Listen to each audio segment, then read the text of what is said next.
Hey guys, welcome back. I wanted to do a little video on the B58 coil conversion for the N54.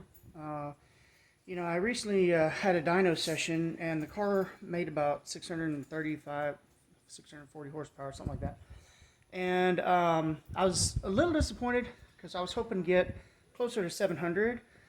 And, it also kind of backfired a couple times. And the guy, there's another video on the dyno day, but the guys there basically said they felt like the ignition was struggling. I was making, 32 pounds of boost approximately in fourth gear.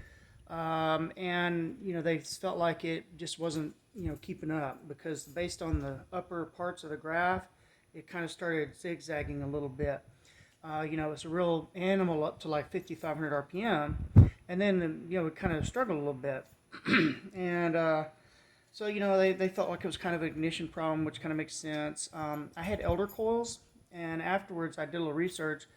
And supposedly the elder coils are good for about 600 horsepower. So that would explain why, actually, that's right there congruent with what we were seeing on the graph. So what I did was I did a little research. I could have gone with the Precision Raceworks. Those have a good reputation and stuff, but apparently now what a lot of people are doing is they're migrating to the B58 coils, which, for those of you who don't know what the B58 is, that's the new Supra level, N54 successor, whatever. So, they make improvements to cars over the years, and one of the improvements they've made is the ignition system. Other than that, it's not a lot of differences. And so, it's really cool to me that we can actually, kind of mine some of the new parts out of the new cars and retrofit them to, some of the little bit older models. That's pretty cool, actually. The new coils are supposed to be able to handle 1,000 horsepower. So that's more than enough for me. So what I thought I'd do today is I thought I'd share the results of that experience. And the results are incredible. This car now pulls really hard past 5,500 RPM.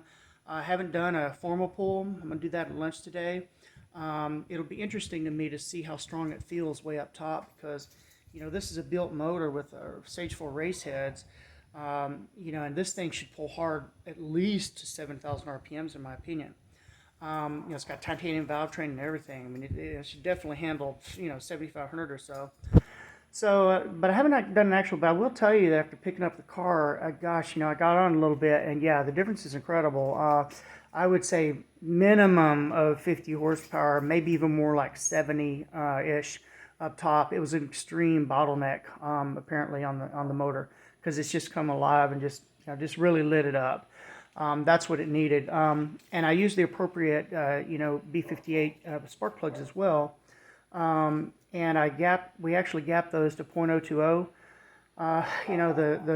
The documentation on the Vargas Turbo site says 0.023, but after talking with them and telling them, the stuff I've done to my motor and how much power it's making and boost and stuff like that, they had me go ahead and put it down to 0.020.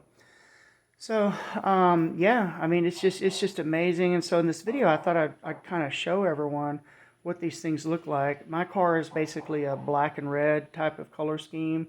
I have red brake calipers I had painted that look gorgeous, red air filters and such. And so I went, obviously I went with the red on these things. Hopefully it comes up pretty good. I'm going to have to turn my phone around, because I have to select the mode before I start recording. And, I'm not really worried about creating fancy videos with rap music and all this crap. I'm more about, what are the content and how can I help other people avoid issues and save some money. So, yeah, I'm just going to turn the phone around and kind of talk and show you guys, what they look like. So this is the red B58 coils from Vargas Turbo. They look absolutely amazing. They look beautiful. This kit is not expensive at all, and to have it put in, the guys down the road put this in for me. Pretty straightforward. It took a couple hours. The only thing they complained about was they said that they feel like it should come with a bracket here, to kind of mount the wires and stuff. So that part was kind of disappointing. Other than that, everything was pretty much plug and play. And so, yeah, very, very pleased. Looking forward to doing a couple of pulls and a log and sending them over to John and having him look at it. Because, yeah, it's that was a big bottleneck at this power level. You know, it's obvious now after driving this thing that that was a big bottleneck. So so anyway, yeah, there you go. B58 N54 coil conversion. Bye.